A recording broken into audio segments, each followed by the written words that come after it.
Good morning everyone. आज हम लोग एक इम्पॉर्टेंट टॉपिक डिस्कस करेंगे सॉल्यूशन चैप्टर का, that is thermodynamic derivation of depression in freezing point of the solution. ठीक है, तो यहाँ पर हम लोग क्या देखेंगे कि जो भी हमारा सॉल्यूशन है उसके फ्रीजिंग पॉइंट में कितना डिप्रेशन आता है, मीन्स कितना डाउनवर्ड डाउनफॉल होता है, और वो किस प्रकार के सॉल्यूशन में होता है। वैसे सॉल्यूशन जिसका solvent molecule volatile है and solute molecule non-volatile है, means those solution which have non-volatile solute and volatile component, and the solution must be ideal or dilute solution, because dilute solution also fulfill the criteria of an ideal solution। तो चलिए start करते हैं। And considering a dilute solution AB where component A is the solvent and B is the solute, and these are the terminology that is used in this derivation. For example, XA is the mole fraction of component A. Similarly, TF naught is the freezing point temperature of solvent and TF is the freezing point temperature of solution। ये rest of the part आप पढ़ लेंगे, यहाँ पर मैं समय waste ना करूँगा। एंड डेल्टा टी एफ जो होगा वो equal to T F not minus T F, means जो भी ओरिजिनल फ्रीजिंग पॉइंट था सॉल्वेंट का, उस सॉल्वेंट में सॉल्यूट को ऐड करने के बाद जो हमारा टेम्परेचर में जो न्यू टेम्परेचर होता है दैट इज टी एफ। तो T F not minus T F जो हमें वैल्यू मिलेगा वही होगा हमारा change in temperature in the freezing point और द फ्रीजिंग पॉइंट डिफरेशन। ये कुछ भी हम लोग बोल सकते हैं, डिप्रेशन इन फ्रीजिंग पॉइंट या फिर change in freezing point of the solution as compare to their pure solvent. तो चलिए स्टार्ट करते हैं। And considering at a given temperature and pressure, means जो भी हमारे पास टेम्परेचर और प्रेशर का कंडीशन गिवन है, in that condition the chemical potential of solvent in a liquid phase is equal to that in solid phase. कहने का मतलब हुआ कि जब हमारा सिस्टम का आउटर जो कंडीशन है, जैसे टेम्परेचर हो गया, प्रेशर या फिर कंपोजिशन, कुछ भी कहिए, वो जो एक्सटर्नल फैक्टर है अगर वो कांस्टेंट कर देंगे तो वो हमारे पास जो भी हम सॉल्वेंट या रिएक्टेंट मटेरियल लिए हैं उस रिएक्टेंट मटेरियल का कोई भी फेस हो, या सॉलिड हो, लिक्विड हो या गैस हो, उसका जो chemical potential means gives free energy पर मोल वो कांस्टेंट हो जाता है। ओके, तो यहाँ पर हम क्या देख रहे हैं कि eight a given temperature of temperature and pressure, the chemical potential of solvent in a liquid phase and in solid phase are equal, means that is the condition of solid and liquid equilibrium, that is chemical potential of component A in liquid phase is equal to chemical potential of component A in the solid phase। Okay, and when these are equal, means the chemical potential of the solvent in liquid and in solid phase, then we will put here mu a of solid state is equal to mu a of liquid state, and mu a का जो formula होता है from the thermodynamic derivation, we know that mu naught a plus RT ln x, okay, where x is the mole fraction of component A and L is the sign for their state of liquid। अब यहाँ पर हम लोग क्या देखते हैं कि mu a for their liquid phase is equal to mu naught a in a liquid state plus RT ln XA for their liquid state। Okay, अब ये जो हमारे पास वैल्यू आया वो कौन सा है, केमिकल पोटेंशियल का आया।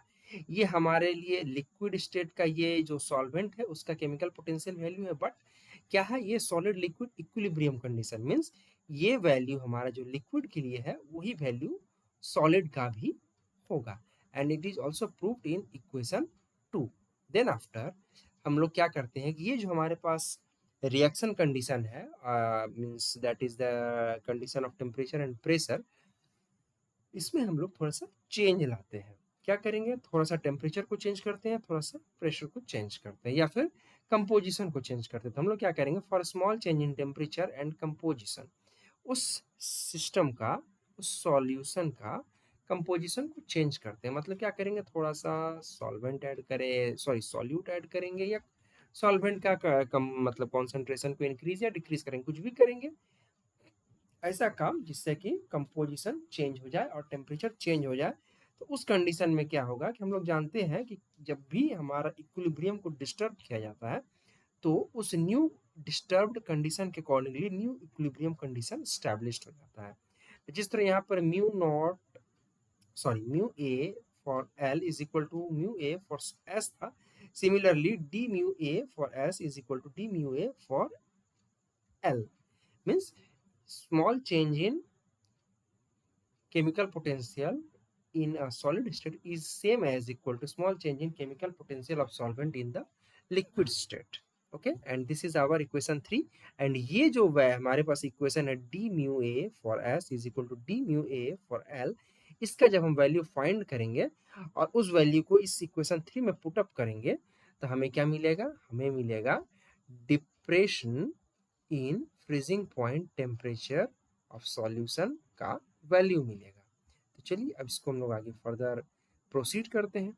हम लोग जानते हैं केमिकल पोटेंशियल जो होता है किसी भी सॉल्वेंट का इन अ लिक्विड फेज, मीन्स क्या है, chemical potential of solvent in the solution.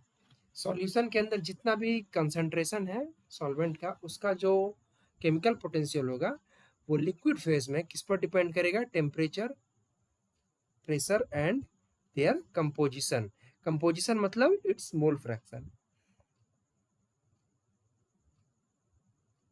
तो mu A for L is equal to, it is equal to the function of temperature, pressure and xa. xa is the mole fraction of solvent or the component A. अब हम लोग क्या करेंगे, इसका total completely जो है इस equation का LHS एंड RHS पार्ट का डिफरेंशियल लेंगे। तो म्यू ए का डिफरेंशियल हो जाएगा डी म्यू ए, वेयर ये वाले पार्ट का जो डिफरेंशियल होगा, मीन्स ये जो डिफरेंशियल होगा पार्शियल डिफरेंशिएशन के टर्म में होगा, और यहाँ पर टोटल 3 वेरिएबल है, temperature, pressure and chemical composition. तो इन तीनों के टर्म में हम लोग इसका डिफरेंशियल लेंगे और ये डिफरेंशियल होगा delta mu A for the liquid phase per unit change in temperature at constant pressure and mole fraction into dt. dt is the error in the change and delta T is the specific change in temperature with respect to only temperature, where other parameter like pressure and its mole fraction or the composition are constant. And similarly जिस तरह temperature के लिए लिए उस तरह pressure के लिए भी लेंगे and mole fraction के लिए भी लेंगे। This is our equation 4. Next we will see here, ये वाला जो हमारा टर्म है ये पूरा delta mu A for L पर unit delta T at constant pressure and composition is equal to negative of the partial molar entropy of the same component, that is component A, where it is given for liquid state. So this molar entropy change is this molar entropy is also for the same phase and same component A. Similarly ये वाला जो term होता है हमारा partial molar volume के बराबर होता है, एंड ये जो लास्ट टर्म है इसको एज इट इज रखेंगे। एंड ये वाला जो टर्म हो गया हमारा, ये अब हमारे पास क्या हो गया, minus S D T plus V D P plus delta mu A for the liquid phase per unit delta X A at constant temperature and pressure into D X A. Then after what we will see here, the chemical potential of the solvent in the solution in solid phase.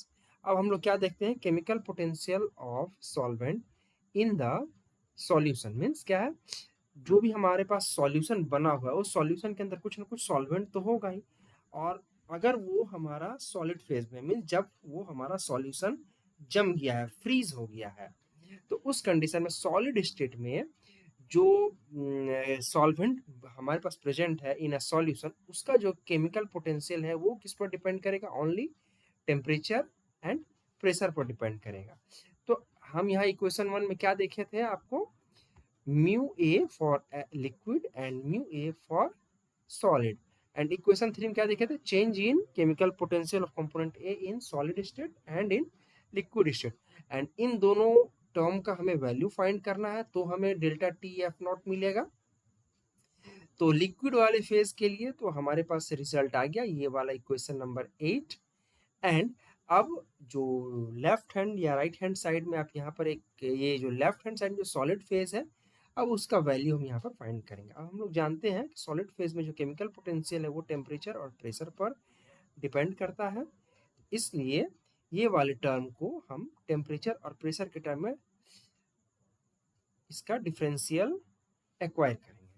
तो उस condition में हमारे पास जो value आता है as compare to एवं similar मतलब solution, हमें मिलेगा D mu A for the solid phase equal to negative of S D T plus V D P for the component A in the solid phase. अब हमारे पास जो equilibrium condition था, हम क्या जानते थे from equation 3, d mu A for the liquid phase is equal to d mu A for the solid phase. तो अब हमारे पास d mu A for the solid phase ये वैल्यू आया इक्वेशन 9, और लिक्विड फेज के लिए हमारे पास वैल्यू फ्रॉम इक्वेशन 8 से आया। अब इस वैल्यू को अब हम लोग पुटअप करेंगे। पुटअप करने के बाद जो सिमिलर टर्म्स है उसको एक ही साइड में ट्रांसफर करते हैं। ट्रांसफर करने के बाद जो है हमें क्या मिलेगा, entropy, partial molar entropy for the liquid phase minus partial molar entropy for the solid phase of the same component into dt minus v for the solid, means partial molar volume of component A in the solid phase minus liquid phase into dp is equal to जो third term है वो as it is यहाँ पर रहेगा। अब हम लोग क्या करेंगे कि जैसे यहाँ पर इस इक्वेशन में दो तीन मतलब एक से ज़्यादा वेरिएबल है, तो किसी भी मतलब वेरिएबल का रिजल्ट फाइंड करने के लिए किसी भी इक्वेशन का रिजल्ट फाइंड करने के लिए जब एक से ज़्यादा वेरिएबल रहे तो किसी एक वेरिएबल को हम लोग कांस्टेंट करते हैं, तब बाकी का वैल्यू हमें मिलता है। यहाँ पर टेम्परेचर, प्रेशर और कंपोजिशन है, तो हम लोग क्या करेंगे, प्रेशर को कांस्टेंट करते हैं। अगर प्रेशर कांस्टेंट कर देंगे तो मतलब प्रेशर चेंज नहीं होगा, means change in pressure is equal to 0। In that condition में ओनली टेम्परेचर वाला पार्ट हमारा रिमेन रहेगा। तो this one is our temperature वाला जो पार्ट है हमारा, टेम्परेचर वाला यूनिट प्लस ये जो राइट हैंड साइड में बचा हुआ यूनिट है, इन दोनों पार्ट को यहाँ पर हम लोग लेकर के आते हैं। And for an infinitely dilute solution, क्योंकि हम लोग यूज कर रहे हैं डाइल्यूट सॉल्यूशन, आइडियल सॉल्यूशन जो कि एक्चुअली इनफाइनाइटली डाइल्यूट होता है, तो उस कंडीशन में एस बार ए को हम लोग सिंपली एस ए भी लिख सकते हैं। S A is the entropy of component A. So the above equation will take the form of SA for the liquid phase minus SA for the solid phase into dt is equal to delta mu A by delta XA at constant temperature and pressure into dXA, where XA is the mole fraction of component A and dXA is the change in for the same, change in mole fraction for the same. अब S entropy of liquid minus entropy of solid का जो value होगा वो change in entropy of fusion के बराबर होता है। The delta S into dt is equal to this right hand side part as it is, we will write here, and this one is equal to change in molar entropy or molar entropy of fusion, we can call it, that is delta S of fusion. Okay, for an infinitely dilute solution, mu A for the liquid phase is equal to mu A for the solid phase, and it is also equal to mu naught A plus RT ln XA. Okay, तो यहाँ पर हमारे पास जो term है delta of mu A for the liquid phase, इसके लिए ये वाला जो हमारे पास वैल्यू है दैट इज फ्रॉम इक्वेशन 12, इसको डायरेक्टली हम लोग इक्वेशन 11 में पुटअप करेंगे।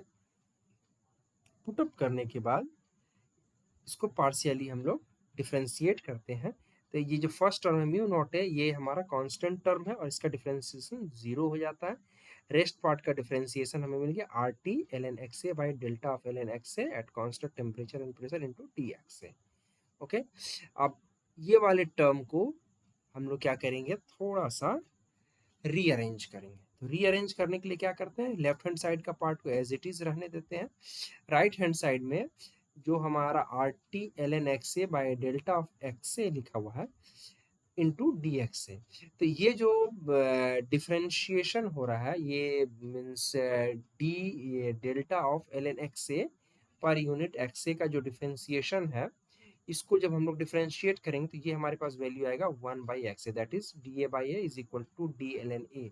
जो फॉर्म होता है उसके हिसाब से इसको हम लोग यहाँ पर एडजस्ट किए हैं। अब हम लोग जानते हैं delta of fusion, delta entropy of fusion is equal to delta enthalpy of fusion per unit temperature होता है। तो डेल एस फ्यूजन की जगह पर del H of fusion by temperature को पुट अप करूंगा। मीन्स हम लोग यहाँ, मैं यहाँ पुट अप करता हूँ एंड दिस वन जो राइट हैंड पार्ट है उसको एज इट इज यहाँ पर लेके आएंगे। लेके आने के बाद एक सेकेंड स्टूडेंट्स, यहाँ पर ओके एवरीथिंग इज राइट, ठीक है। अब ये वाले टर्म को हम लोग क्या करेंगे, इनके जो स्पेशल लिमिट्स हैं उस लिमिट्स में हम लोग इस इक्वेशन को इंटीग्रेट करेंगे। मीन्स ये क्या है हमारे पास dt है and this one is our D L N X A. D वाले टर्म है means smallest fragment of the required unit हमको मिल चुका है। अब इस स्मॉलेस्ट रिक्वायर्ड फ्रेगमेंट पार्ट जो है इसका जब हम लोग इंटीग्रेशन करेंगे, मीन्स उसको जब इंटीग्रेट करेंगे, इसको जब कॉन्स्ट्रक्ट करेंगे तो हमें फाइनल रिक्वायर्ड जो हमारे को वैल्यू की जरूरत है वो वैल्यू हमें मिल जाएगी। ओके, तो अब हम लोग फर्दर क्या करते हैं, हम लोग जानते हैं कि किसी भी कंपोजिशन के लिए ईच कंपोनेंट, जितने भी कंपोनेंट प्रेजेंट रहते हैं उस कंपोनेंट का जो एडिशन होता है वो 1 के बराबर होता है। हमने यहाँ पर 2 कंपोनेंट सॉल्यूशन लिया था, component A and component B, तो जिसका addition of their completely mole fraction जो होगा 1 के बराबर हो जाएगा। इसलिए mole fraction of component A is equal to 1 minus mole fraction of component B लिख सकते हैं। अब यहाँ पर हम लोग आते हैं अपने कंडीशन पे जहाँ से इसको इंटीग्रेट करेंगे इस वाले equation that is equation number X B, that is 15 number equation को। तो हम लोग क्या देखते हैं, जब एक्स ए जो है 1 के बराबर होता है, मतलब mole fraction of component is equal to 1। Mole fraction of किसी भी कंपोनेंट का अगर 1 है मतलब वहां पर कोई दूसरा जो कंपोनेंट है उसका वैल्यू 0 हो जाएगा। अब ये वाले जो इक्वेशन है सिमिलरली यहाँ पर आप देख सकते हैं, ये जो सिमिलर हमारे पास इक्वेशन, अब यहाँ पर अगर हम लोग एक्स बी का वैल्यू 0 पुट करेंगे तो एक्स ए कितना हो जाएगा, 1 हो जाएगा। तो उसी तरह यहाँ पर भी हम लोग एक्स ए को जब 1 के अप्रोच लाते हैं मीन्स जो हमारा सॉल्यूशन है उसमें सॉल्यूट है ही नहीं, सॉल्यूट नहीं है तो उसका जो फ्रीजिंग टेम्परेचर होगा वो किसके बराबर होगा, उस सॉल्वेंट के फ्रीजिंग टेम्परेचर के बराबर होगा। तो उस कंडीशन जो हमारा टेम्परेचर है वो टी एफ नॉट हो जाएगा, means freezing point temperature of pure solvent. और जब एक्स ए का वैल्यू कुछ मतलब 1 नहीं रहता है, means X A approach to X A means that is X A is not equal to 1, in that condition temperature is equal to T F means temperature of freezing point temperature of this solution. ये T F not है is the freezing point temperature of pure solvent and this is the freezing point temperature of pure solvent. अब according to this value हम ये जो equation अभी हम यहाँ पर फाइंड किए हैं, इक्वेशन नंबर दिस, इसका हम लोग इंटीग्रेशन करेंगे। तो जब हमारे पास टी एफ है मीन्स टेम्परेचर ऑफ सॉल्यूशन है, उस कंडीशन में वैल्यू जो होगा मोल फ्रैक्शन का वो फिक्स रहेगा and it is not equal to 1। Fix means anything which is not equal to 1।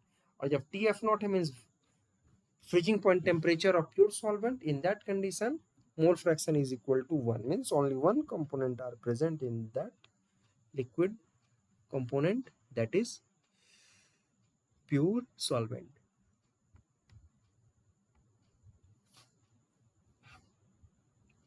अब यहाँ पर आप लोग देख सकते हैं कि R and enthalpy of fusion, इस पार्ट में जो है इसको हम लोग इस तरफ लेके आ गए और ये मतलब ये जो इक्वेशन है इस पूरे इक्वेशन को हम लोग इधर लेके आ गए हैं और ये वाले इक्वेशन को इधर लेकर के आ गए हैं।